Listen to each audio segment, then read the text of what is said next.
주시는 하나님 말씀은 고린도전서 12장 4절에서 11절 말씀입니다.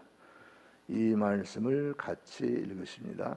은사는 여러 가지나 성령은 같고 직분은 여러 가지나 주는 같으며 또 사역은 여러 가지나 모든 것을 모든 사람 가운데서 이루시는 하나님은 같으니 각 사람에게 성령을 나타내심은 유익하게 하려 하심이라.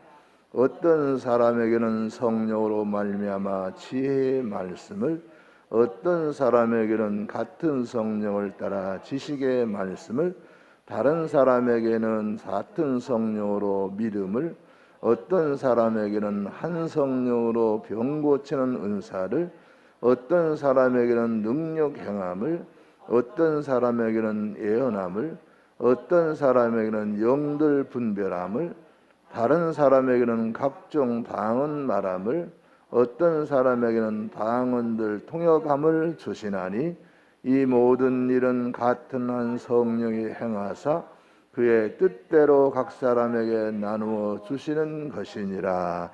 아멘. 오늘 우리가 함께 은혜할 말씀의 제목은 내가 받은 은사는 무엇인가?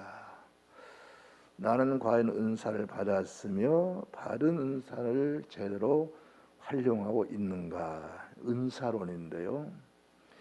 우리 한국교는 은사론에 대해서 잘못된 경향이 있는데요. 은사는 신비하다. 마치 점쟁이가 뭘 점을 치고 구슬하는 것처럼, 그리고 꼭 은사는 방언을 해야 하는 것처럼, 환상을 보는 것처럼 그렇게 치우친 경향이 있는데요. 그렇지 않습니다. 은사는 신령입니다.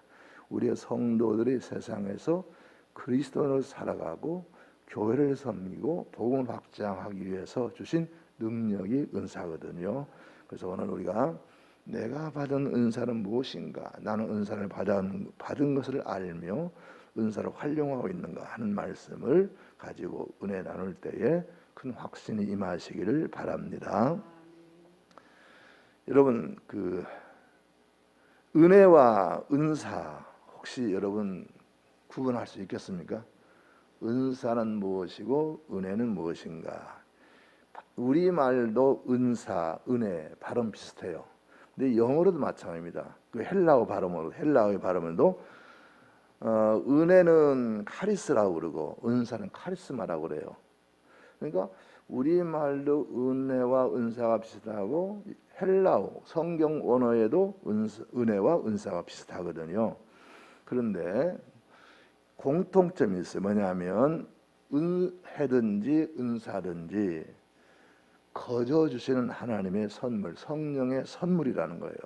이건 우리가 거저 주시는 거예요. 값없이 주신다 하는 면에서는 같은데요.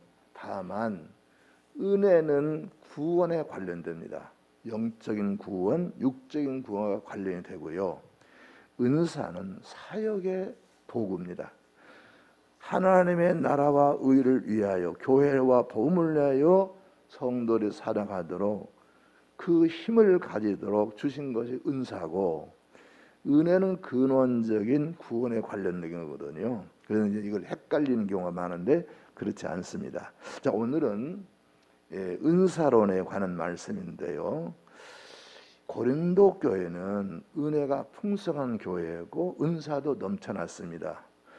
그래서 고린도 교회는 은혜가 넘치기 때문에 또 그 은사와 은혜 넘치기 때문에 잘못된 남용의 경우도 있었고 혼란의 경우도 있었어요. 그리고 내가 받은 은사가 최고다. 그래서 상대적으로 내 은사는 크게 보고 다른 사람 은사는 낮게 보고 이런 경향들이 있는데요.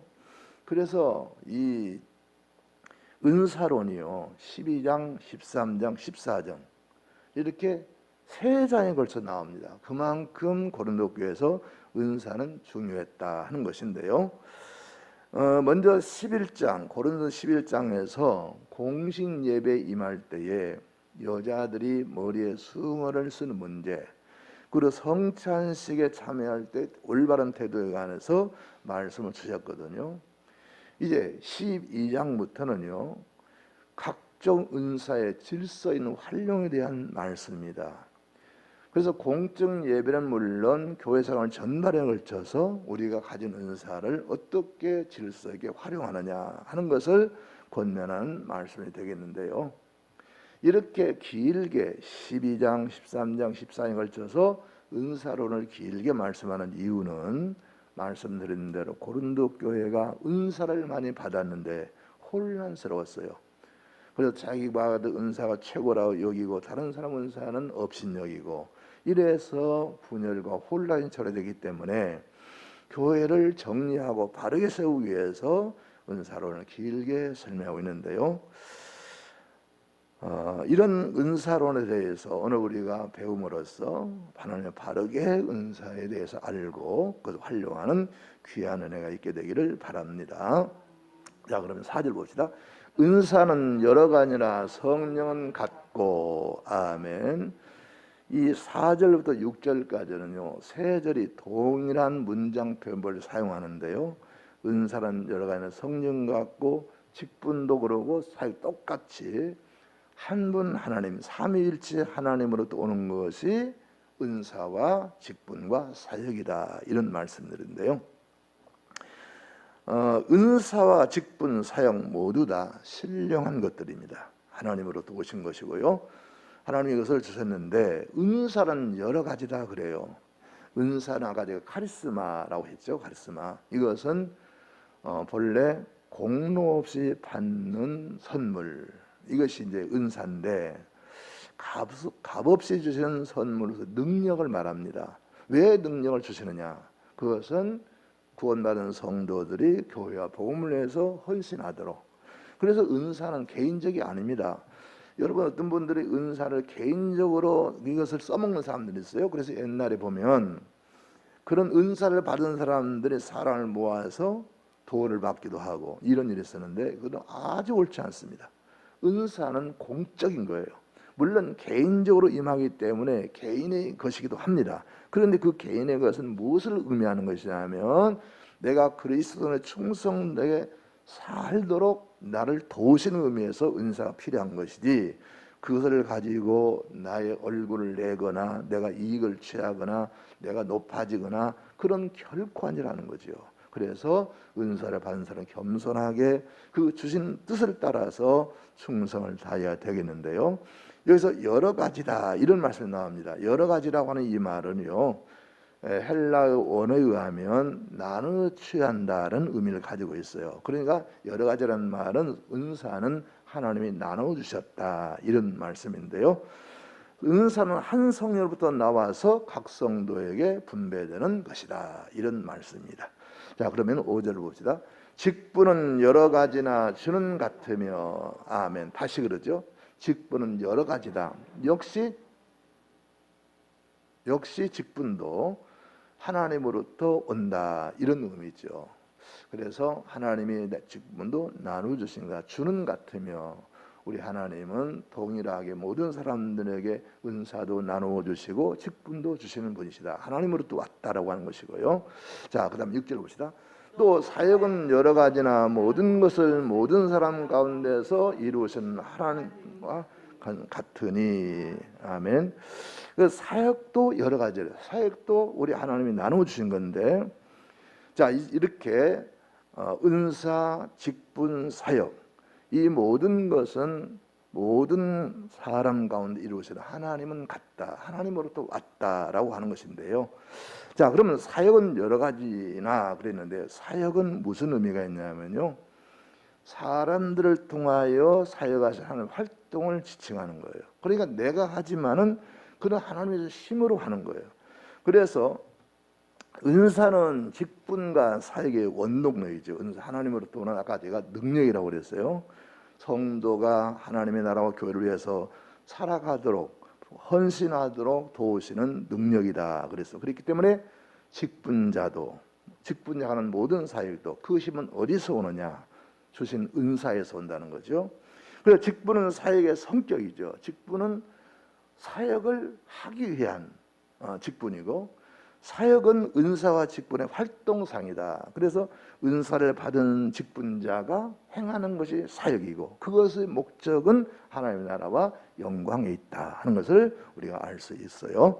따라서 우리는 모든 은사, 직분, 사역 모든 것이 하나님으로부터 왔으며 하나님의 나라와 영광을 위해 해야 되는 공적 영역에 속한다는 것을 기억하시고, 그 은사나 직분이나 사역 모두가 개인적 영역이 있습니다. 그런데 그 개인은 믿음으로 반드시 세우는 의미에서 개인적 영역이지, 개인이 치부를 하고 명예가 올라가고 무슨 개인의 이상이 높아지는 데 쓰는 것이 아니라는 것.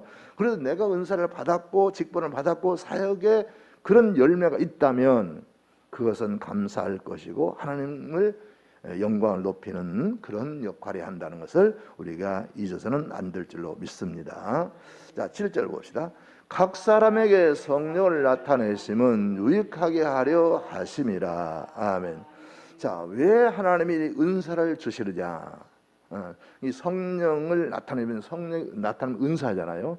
성령의 은사를 주시는 이유는 유익하게 하려 하심이라 그랬어요. 은사를 주시는 목적, 성령을 주시는 목적은 은사를 받는 당사자는 물론이지만은 그것을 통해서 교회 공동체를 유익하기 위함이다. 여러분, 어떤 분들은 신앙생활을 개인 중심으로 하는 경우가 있습니다. 그러나 신앙생활의 중심은 교회입니다. 교회 중심. 왜 그러냐면 교회는 주님이 세우신 몸이잖아요. 그리고 선교의 전진 기지입니다. 교회가 튼튼하지 않으면 개인의 신앙생활을 이어갈 수가 없어요. 여러분, 우리 그 한국 교회가요 이렇게 큰 부흥을 이루고 있었던 원동이 어디냐 하면요, 교회 중심으로 모이는 데 있었어요. 여러분, 개인을 살펴보세요. 교회 모임에 열심히 나오고 교회 행사에 열심히 참여하고 헌신하고 하는 분들은요, 신앙이 눈에 보이게 자라납니다. 그런데 그냥 모이는데 열심히 없고 교정 신앙생활 하는 사람들은 믿는 것 같은데 자라질 않아요. 그래서 주님이 피 흘려 사신 교회, 그 일원으로서 헌신하며 사는 것이, 이것이 참 귀한 신앙이거든요.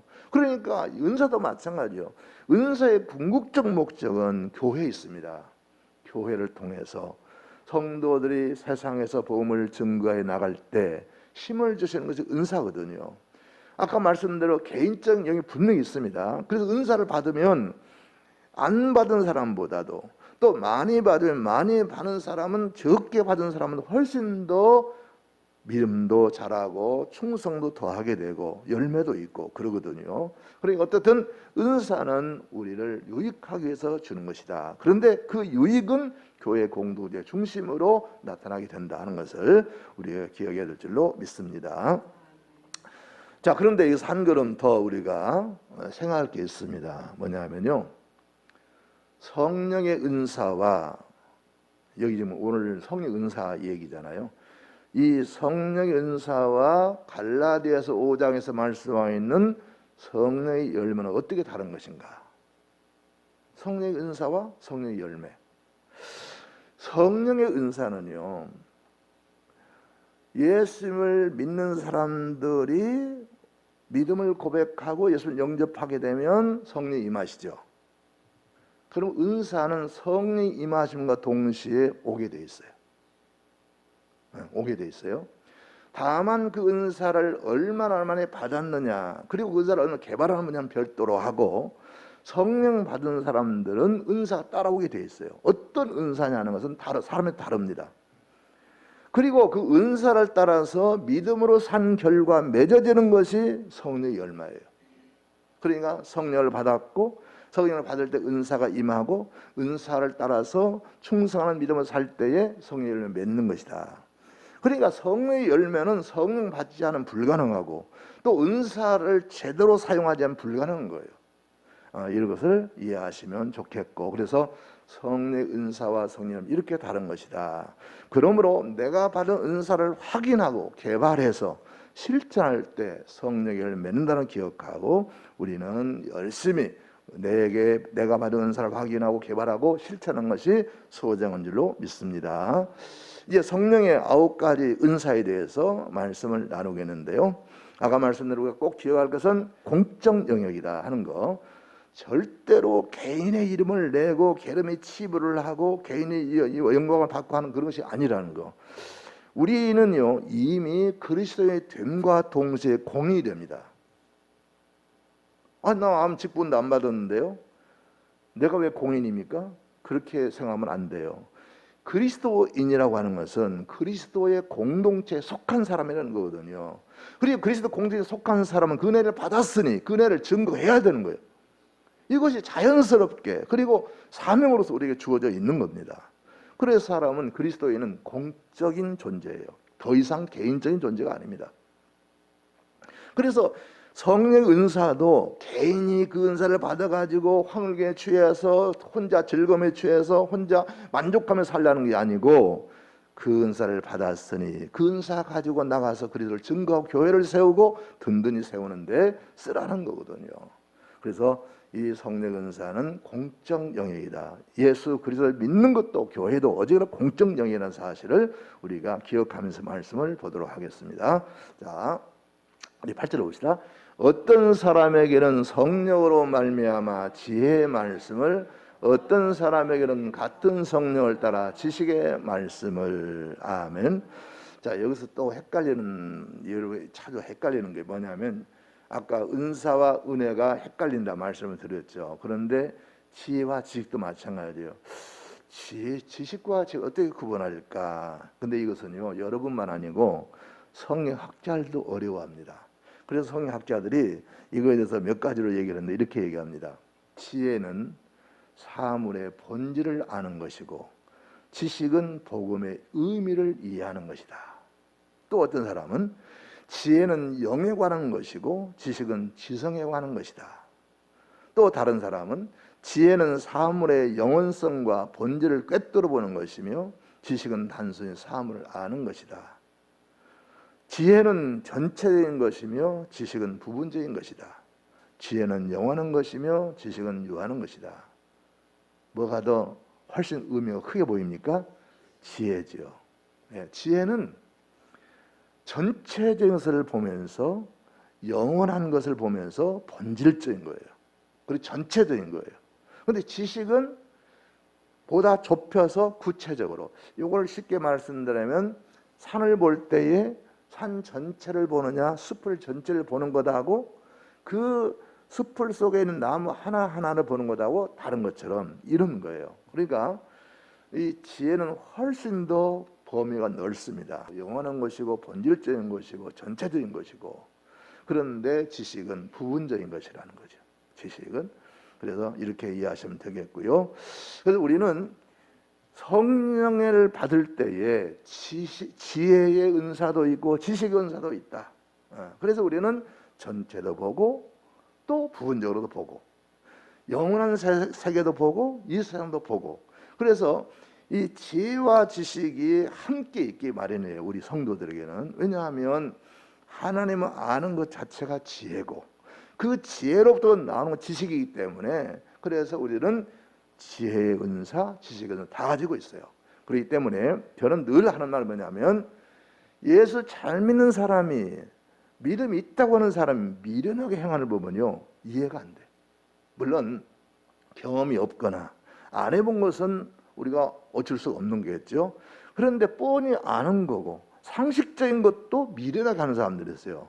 그것은 이 지혜 은사, 지식 은사를 받은 우리로서는 그것이 합당하지 않다 이렇게 보여지고요. 그래서 여러분 예수 잘 믿는 사람들은요 뭐냐면 그 이 바짝바짝바짝 그 전기 스파크가 일어나듯이요 그렇게 되어져야 돼요. 그래서 언제 어디서나 그렇게 통찰력 있게 예민하게, 예수 믿는 사람은 좀 예민해야 돼요. 제가 말씀드린 것은 예민하게 신경을 쓰라는 얘기가 아니고 본능적으로 예민하게 되어 있어요. 왜냐하면 우리가 무슨 일을 할 때에 내가 이거 하나님의 영광을 가려운 것은 아닌가? 하나님 믿는 사람이 합당한 것인가? 그런 것이 팍팍팍 들어와야 되는데 어떤 일을 하면서도 이것이 하나님의 영광을 가려는 것인지 하나님의 영광을 나타내는 것인지 그걸 구분을 원하는 사람도 있단 말이죠. 그러나 지혜와 지식의 은사를 받은 사람들은 깨닫게 되는 줄로 믿습니다. 그래서 여러분들이 지혜와 지식으로 충만하게 되기를 바랍니다. 9절입니다. 다른 사람에게는 같은 성령으로 믿음을, 어떤 사람에게는 한 성령으로 병 고치는 은사를. 아멘. 이 다른 사람에게, 성경을 유심히 보면 이 성경을 쓴 분이 사람이긴 하지만 하나님이 인도하시기 때문에, 성령이 인도하시기 때문에요, 참 이 구조라든가 이 쓰는 기술이요 대단한 거예요. 그러니까 여러분, 지금 이 우리가 보고 있는 고린도 전서만 하더라도 2000년 전에 쓴 거잖아요. 그런데 오늘날 이 성경을 읽으면서도 2000년 전에 얼마나 형편없으니까, 우리 한글 있죠, 한글. 세종도왕이 만들어서 오늘 쓰고 있는데, 참 한글은 쓸수록 과학적이고 정말 좋은 글이다, 정말로 세계 인류 글이다 하는 걸 느껴요. 왜냐하면 제가 컴퓨터를 써보면 알아요. 컴퓨터를 써보면 특히 있는데, 컴퓨터 쓰다 보면은 영어는요, 그 철자 하나하나를 쫙 써내야 되고, 또 지울 때도 하나씩 다 지워야 되지. 철자 하나씩. 그런데 한글은 쓸 때는 물론 철자 하나 쓰지만, 지울 때는요, 이 백스페이스라고 지우는 거 하나 누르면요, 글자 하나가 전체가 지워져. 세 획으로 돼 있든 네 획으로 돼 있든 한꺼번에 지워집니다. 훨씬 더 우리 한글이 더 빨라요. 어쨌든 한글의 전 매력을 느끼는 사람인데, 그런데 이 한글을 발전시킨 사람이 누군지 아세요? 외국 선교사예요. 선교사님 와서 보니까 한글이 좋긴 좋은데 이게 띄어쓰기, 옛날에는요, 그러니까 그 선교사님이 발전시키기 전에는요, 쭉 그냥 띄어쓰기도 없이 쫙 읽는 거예요. 그러니까 옛날에 우리가 학교 다닐 때 그러죠. 아버지가 방에 들어가신다, 이거를 써놓고 선생님이 읽으라고 그래요. 그러면 그렇게 이제 그걸 띄어쓰기를 하면 어떻게 되냐면, 아버지 가방에 들어가신다, 아버지가 가방에 들어가는 거예요. 그런데 띄어쓰면 아버지가 방에 들어가신다, 이게 되잖아요.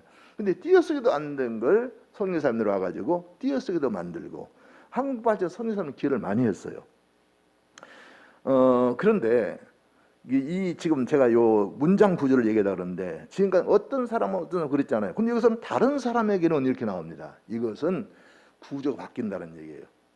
지금까지는 아까 8절에서는 지금 8절로 보면 성령으로 말미암아 지혜의 말씀, 지식의 말씀했잖아요. 이제 여기서는 어떤 사람에게는 그랬잖아요. 어떤 사람에게 그랬는데, 9절에서는 갑자기 다른 사람에게는 이렇게 나오고, 또 그 구절 가운데서도 어떤 사람이 이렇게 나오거든요. 이 말은 문장의 그 내용, 서술하는 내용이 바뀐다는 거거든요. 4절에서 11절 말씀까지는요, 성령의 9가지 은사를 말씀하는데, 그 9가지 은사를 세 파트로 나누어요. 세 부분으로 나누어요. 그래서 8절은 한 부분이고, 이제 9절부터는 다시 또 한 부분 시작된다. 그래서 다른 사람에게는 이렇게 나옵니다. 그래서 여러분, 성경은 정말 완벽한 책이에요. 얼마나 기가 막힌지. 2000년 전에 썼는데 지금도 이렇게 우리가 흠잡을 수 없을 만큼, 이게요, 사람의 힘으로만 된 것이라면 불가능하죠. 아까 한글 말씀드렸듯이. 그러나 참 우리가 정말 성경 읽으면 읽을수록 이게 탄도하게 되는데, 그래서 다른 사람에게는 같은 성령으로 믿음을 그랬죠. 믿음. 여기서 믿음은요, 여러분, 아니 예수님 믿음으로 구원받는 이 믿음을 말하는 건 아닌가? 믿음은 하나지 뭐, 이렇게 볼 수 있는, 그렇지 않습니다. 여기서 이 믿음은요, 은사로서의 믿음입니다. 그러니까 우리가 구원받는 믿음은 예수님을 영접하고 주님을 모셔드림으로써 그것이 믿음이거든요. 그리고 구원받잖아요. 그것은 구원받는 믿음이고, 여기서 은사로서의 믿음이라고 하는 것은요, 그 믿는 사람들 가운데서도 특별히 능력과 기적을 일으키는 믿음을 말합니다. 그래서 우리 예수님 당시에도 그런 일이 있었는데요, 이 구원받는 믿음과 별개로 능력과 기적을 일으키는 믿음이 있다 하는 것을 성경은 우리에게 말씀해 주고, 그래서 같은 믿음의 사람이라도 어떤 사람은 큰 역사를 이루는 사람이 있는가, 어떤 사람은 못하는 경우도 있잖아요. 그것은 구원받는 믿음이 없어서가 아니고 은사로서의 믿음이 없어서 그런 것이다. 그래서 이것은 그 사람 비난할 게 없으니, 왜냐하면 그것은 은사거든요. 하나님 주신 거기 때문에 같은 믿음을 가졌는데 어떤 사람은 큰 역사를 이루고 어떤 사람은 이루지 못하는 것은요, 그 은사에 따라 다른 거예요. 믿음의 은사가 있기 때문에 그런 거예요. 그래서 이것은 다르다는 거 기억하시고요. 그다음 병 고치는 은사를 그랬죠. 병 고치는 은사. 이 병 고치는 은사의 성경에 많이 나오는데요. 이것도 이론이 많습니다. 아니 예수님은 그렇게 병을 고치셨는데 왜 제자들은 못 고쳤으면? 예수님은 틀리잖아요. 예수님은 무엇이든지 어떤 병이 죽은 사람까지 일으키는 능력으로 일하셨지만은 제자는 그리 못했잖아요. 그런데다가 오늘날은 더 못합니다. 그 이유는 왜 그러냐면요. 근본적으로 여러분 이걸 아셔야 돼. 교회는 그리고 우리 믿음은 병을 고치는 병원이 아니다는 거예요. 구약 시대에 하나님이 사람들을 고치셨잖아요. 병든 고치셨잖아요. 구약 시대에 은혜를 베푸셨잖아요. 그것은 긍휼입니다. 많은 사람 가운데서 특별히 하나님이 어여삐 여기는 사람, 믿음 있는 사람, 그 사람을 하나님이 긍휼해서 병을 고치신 거고요. 예수는 여기에 더해서 하나님의 긍휼하심 여기에 더해서 뭐가 있냐면은 예수님이 메시아라고 하는 그 표적으로서 이 병을 고쳤거든요. 그러니까 하나님의 긍휼하심과 예수님의 그리스도의 표적으로서 예수님은 이적을 행하셨고, 제자들은 하나님의 긍휼하심과 동시에 제자로서의 능력을, 기독교의 능력을, 믿음의 능력을 보여주는 증거로서 병 고침이 있었고요. 그래서 실제로 믿는다고 해서, 믿음이 있다고 해서, 심지어 사도 바울 같은 경우에는 그 모든 병을 고쳤잖아요. 사도 바울이 기도했는데 고치지 못한 건 없습니다. 다 고쳤어요. 그런데도 본인의 문제를 해결 못했죠. 뭡니까? 몸에 있는 가시를 못 고쳤잖아요. 그리고 심지어는 자기가 아들이라고 하는, 그렇게 귀하게 여기는 디모데가 무슨 병이 있었어요? 위장병. 위장병이 있었을 때 사도 바울은 늘 데리고 다녔으니까 안수도 고쳐주면 될 거 아니에요? 그렇지 않고 뭐 어떻게 하라고 그랬어요? 포도주를 조금씩 먹어라. 그러니까 어떤 사람들은 병만 생기면 믿습니다, 기도해서 낫겠으면, 물론 그 믿음은 좋은데 그때 그 믿음도 성경이 지시하고 가르치는 대로 믿어야 돼요. 하나님께서 특별히 여기시고 특별한 목적이 있을 때, 그만한 믿음이 있을 때 경우에 따라서 그 병이 고쳐지는 것이지 다 고침받는 거 아니에요. 교회는 병원이 아니에요. 다만 하나님의 긍휼하심과 본인의 특심한 믿음이 있고 하나님의 영광을 위해서 그런 지역이 일어나는 것이 일상적으로 되는 건 아니다. 그래도 다만 그 중에서도 아까쯤에 믿음 위에 믿음이 있었듯이 병 고치는 은사를 구원의 믿음을 가진 사람 가운데 은사로 주어진다는 것, 특별한 그런 은사가 있다는 사실은 우리가 인정해야 된다는 것을 기억하시기 바랍니다. 자, 10절입니다. 어떤 사람에게는 능력 행함을, 어떤 사람에게는 예언함을, 어떤 사람에게는 영들 분별함을, 다른 사람에게는 각종 방언 말함을, 어떤 사람에게는 방언을 통역함을 주시나니. 아멘. 아까 말씀드린 10절에 처음에는 어떤 사람 그랬어요. 근데 그 다음에는 중간쯤 와가지고 다른 사람에게는 그러죠. 여기서부터 바뀐다는 거예요. 은사의 내용이 바뀐다는 거예요. 그런 세 번째 부류로 들어간다는 얘기인데, 자, 어떤 사람에게는 능력 행함을, 이 능력 행함 이것은요, 병 고치는 그 능력 이외에 이적을 행하는 능력을 말씀하고 있는데요. 아까쯤에 믿음 위에 믿음의 은사를 주신 것과 똑같은 것이죠. 병 고치는 은사 말고 다른 이적을 행하는 거. 예를 들어서 아나니와 삽비라가 베드로 앞에서 급사한 사건 있잖아요. 거짓말하다가 이런 거죠. 그러니까 이런 능력, 바로 이것을 능력 행함이다, 이렇게 말하고 있다는 것을 알 수가 있고요. 그 다음에 예언함을, 이 예언은요, 기본적으로 성경에서 말하는 예언은 구약시대에 앞으로 될 일입니다. 물론 그 될 일조차도 개인이 어떤 능력으로 하는 것이 아니라 하나님께 받았어요. 하나님 말씀을 받아가지고 그 말씀을 외친 거죠. 그러니까 그것은 대개 앞으로 되어질 일들이었어요. 성격적으로는. 그런데 신약시대는 이거 좀 바뀝니다. 뭐냐면 앞으로 될 일보다는, 근데 구약시대에는 하나님의 말씀을 받아서 전했는데 그것이 미래에 될 일이에요. 그런데 신약시대에는 하나님께 받는다는 의미가 더 강조가 됩니다. 그래서 받은 말씀을 전하는 거예요. 그래서 신약의 성도들은 다 예언자라고 할 수 있어요. 그래서 하나님의 말씀, 내게 주신 말씀을 전하는 거. 여러분들이 사람들의 간증하고 사람들에게 하나님의 말씀을 전하고 전도를 하는 모든 게 예언입니다. 그래서 이제는 신약 시대에는 성경이 완성됐잖아요. 이 성경은 완성되기 때문에 다시 하나님께 우리가 받을 일이 없습니다.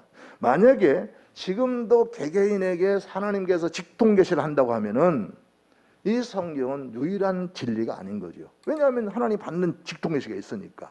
그런데 이 성경은 예수님 오실 때까지, 다시 재림하실 때까지 1.1획도 더해질 수 없으니 완성입니다. 그래서 지금은 예언은요, 하나님의 받은 말씀을 전하는 것, 성경에 기록되면서 전하는 것, 이것이 예언인데, 그런데 이 예언을 왜 여기서 이렇게 말씀하냐면, 아무나 사람들이 나도 예언 받았다, 나도 예언 받았다 그러면서 이 교회를 소란하게 했거든요. 특히 이 초대교회는요 혼란했어요. 그때는 기록된 말씀이 없었잖아요. 없다 보니까 전해지는 말씀 가지고 자기 마음대로 입맛대로 이 말씀을 전하고 가르치는 사람들이 많이 있어요. 그래서 고린도 교회 문제가 된 거 아닙니까? 예, 그런 거거든요. 그런데 그래서 이 당시는 특별히 예언의 사명을 가진 자들 하나님이 세우셔서 사도들처럼 그런 사람들에게 예언의 은사를 주셨다는 것, 이것은 하나님 말씀을 전하는 은사라는 사실을 기억하시기 바랍니다. 그 다음에 영들 분별하면 그렇죠. 영들 분별하는 거, 이것은요 아까 말씀드린 대로 초대교회의 사람들, 나도 은혜 받았다, 나도 예언자다, 하나님 내게 말씀하셨다 그러면 떠드는 사람들이 많았단 말이에요. 그렇기 때문에 그 사람들이 과연 하나님으로부터 진정으로 그 은사를 받은 건지, 받은 거니 아니면 사탄으로부터 온 것인지 분별하는 능력이 있어야 돼요. 그래서 영들 분별이 있는 거예요. 이것은 오늘날도 마찬가지입니다. 이 분별력이 우리에게 있어야 되는데요, 영들 분별함이 필요하다. 그래서 초대교회는 영분별의 은사를 주셨다고 하는 거, 그런 은사가 오늘날에도 동일하게 필요하고, 우리들도 우리 자신을 영분별하는 그런 자세를 우리가 가지고 늘 내가 하나님 앞에 바로 서 있는지, 내가 말씀대로 살고 있는지, 내가 내 마음속에 다른 생각 꿈꾸는 것은 아닌지 늘 돌아보는 분별이 우리에게 있어야 할 줄로 믿습니다. 자, 그 다음에 어떤 사람에게는 다른 사람이 각종 방언 말함을, 어떤 사람은 방언 통역함을 주시나니, 여기서 이제 방언과 방언 통역이 다른 파트로 나오게 되는데요. 여기서 이 방언 우리가 아시죠? 근데 여기도 보니까 방언들 그랬죠. 방언들, 각종 방언 말하면 각종 방언, 그리고 밑에는 방언들 그랬죠. 그러니까 방언은 한 가지가 아니라는 거예요. 초대교회는요 여러 종류, 그리고 오순절에 성령이 임하실 때 그 방언은 나라 말이었어요. 각국에서 온 사람들에게 다 들렸으니까 그 나라 말이었거든요. 근데 요즘에 하는 방언들을 보면 전부 몰라. 본인이 알지 모르지만 다른 사람 몰라. 그러니까 방언은요 여러 종류가 있다는 거.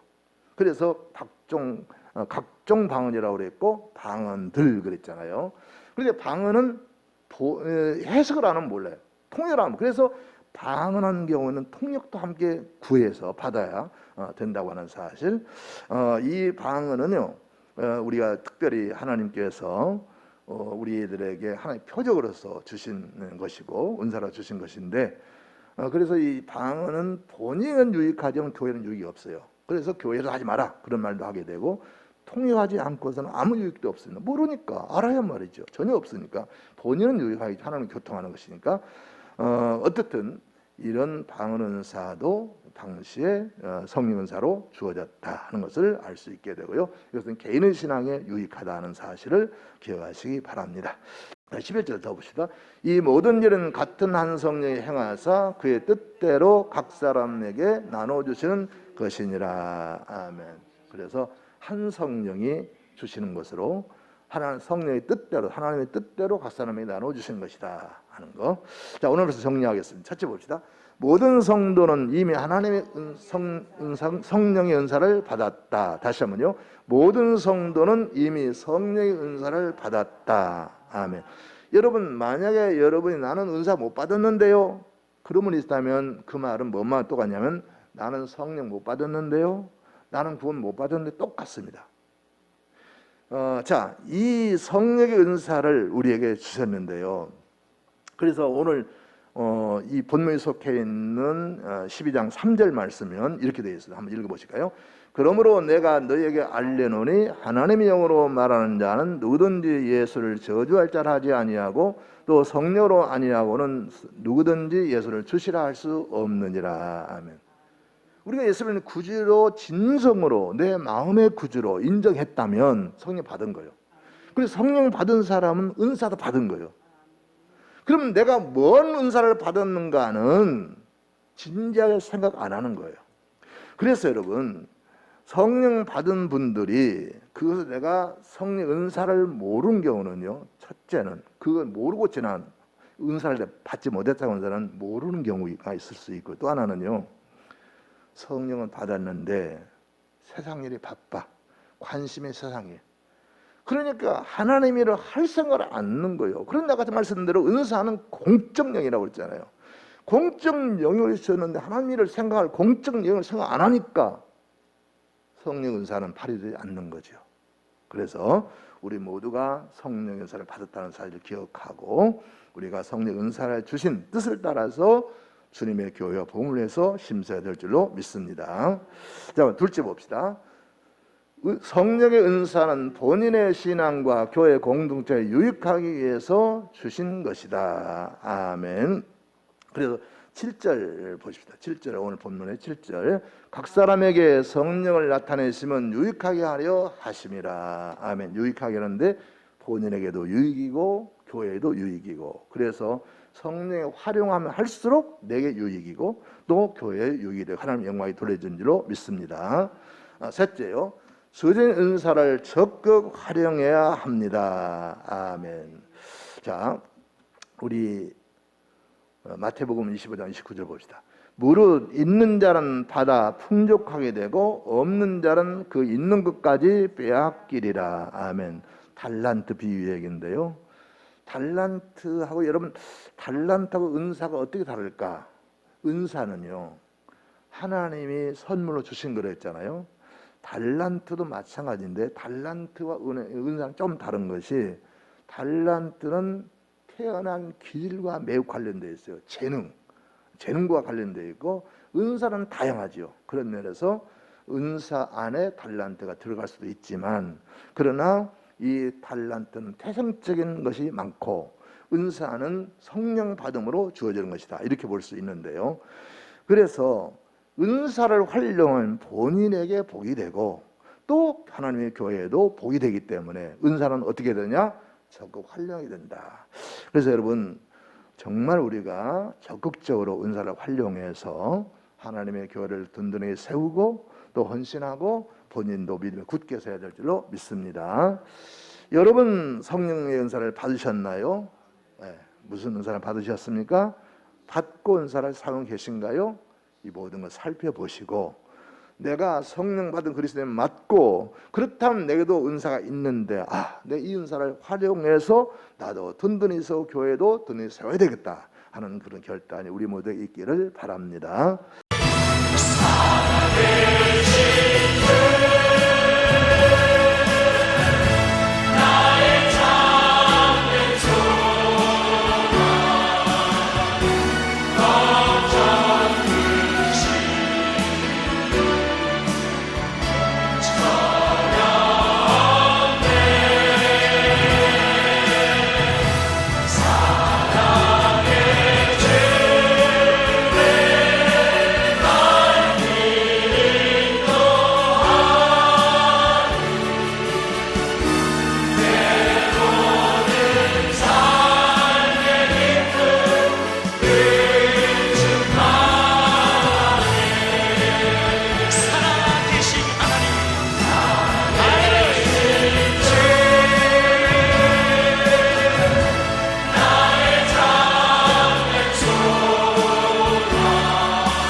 왕이신 하나님, 살아계신 하나님을 찬양합니다. 할렐루야.